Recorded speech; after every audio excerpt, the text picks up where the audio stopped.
Kejadian pasal 35. Allah berfirman kepada Yakub, "Bersiaplah, pergilah ke Betel, tinggallah di situ, dan buatlah di situ mezbah bagi Allah, yang telah menampakkan diri kepadamu ketika engkau lari dari Esau, kakakmu."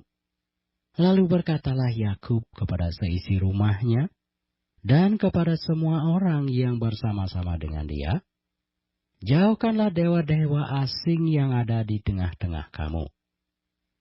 Tahirkanlah dirimu, dan tukarlah pakaianmu.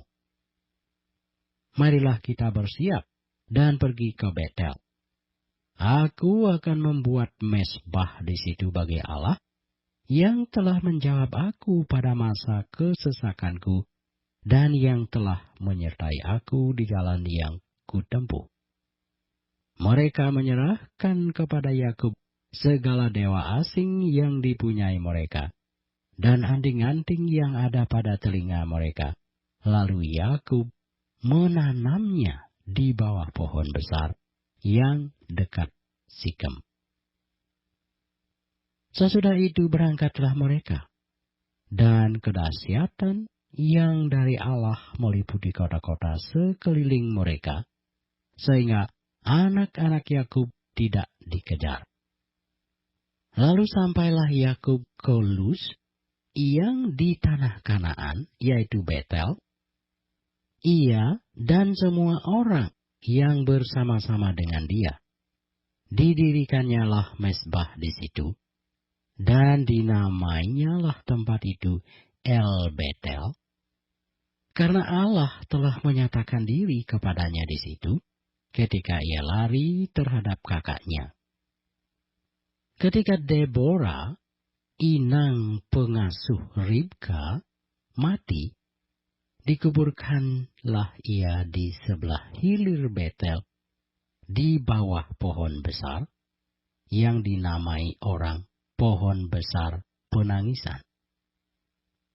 Setelah Yakub datang dari Padan Aram, maka Allah menampakkan diri pula kepadanya dan memberkati dia. Firman Allah kepadanya, "Namamu Yakub, dari sekarang namamu bukan lagi Yakub, melainkan Israel.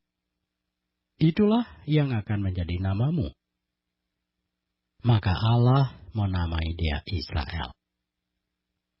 Lagi firman Allah kepadanya, "Akulah Allah yang Maha Kuasa. Beranak cuculah dan bertambah banyak, satu bangsa, bahkan sekumpulan bangsa-bangsa, akan terjadi daripadamu, dan raja-raja akan berasal daripadamu. Dan negeri ini yang telah kuberikan kepada Abraham dan kepada Ishak, akan kuberikan kepadamu, dan juga kepada keturunanmu." Lalu naiklah Allah meninggalkan Yakub dari tempat ia berfirman kepadanya. Kemudian Yakub mendirikan tugu di tempat itu, yakni tugu batu. Ia mempersembahkan korban curahan dan menuangkan minyak di atasnya. Yakub menamai tempat di mana Allah telah berfirman kepadanya Betel. Sesudah itu, berangkatlah mereka dari Betel. Ketika mereka tidak berapa jauh lagi dari Efrata, bersalinlah Rahel, dan bersalinnya itu sangat sukar. Sedang ia sangat sukar bersalin, berkatalah bidan kepadanya, "Janganlah takut, sekali ini pun anak laki-laki yang kau dapat." Dan ketika ia hendak menghembuskan nafas, sebab ia mati kemudian, diberikannya nama Ben-Noni kepada anak itu. Tetapi ayahnya menamainya Benyamin. Demikianlah Rahel mati, lalu ia dikuburkan di sisi jalan ke Efrata, yaitu Bethlehem. Yakub mendirikan tugu di atas kuburnya. Itulah tugu kubur Rahel sampai sekarang. Sesudah itu, berangkatlah Israel, lalu ia memasang kemahnya di seberang Migdal Eder. Ketika Israel diam di negeri ini, terjadilah bahwa Ruben sampai tidur dengan Bilha, gundik ayahnya, dan kedengaranlah hal itu kepada Israel. Adapun anak-anak lelaki Yakub 12 orang jumlahnya. Anak-anak Lea ialah Ruben, anak sulung Yakub, kemudian Simeon, Lewi, Yehuda, Isakar, dan Sebulon. Anak-anak Rahel ialah Yusuf dan Benyamin.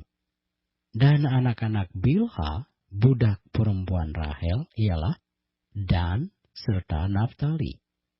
Dan anak-anak Silpa, budak perempuan Lea, ialah Gad dan Aser.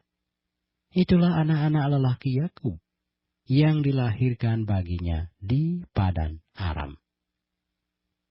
Lalu sampailah Yakub kepada Ishak, ayahnya di Memre dekat Kiryat Arba.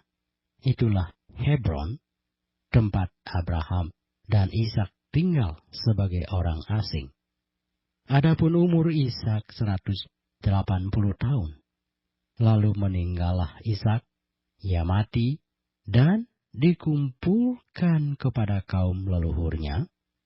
Ia tua dan suntuk umur, maka Esau dan Yakub, anak-anaknya itu menguburkan dia.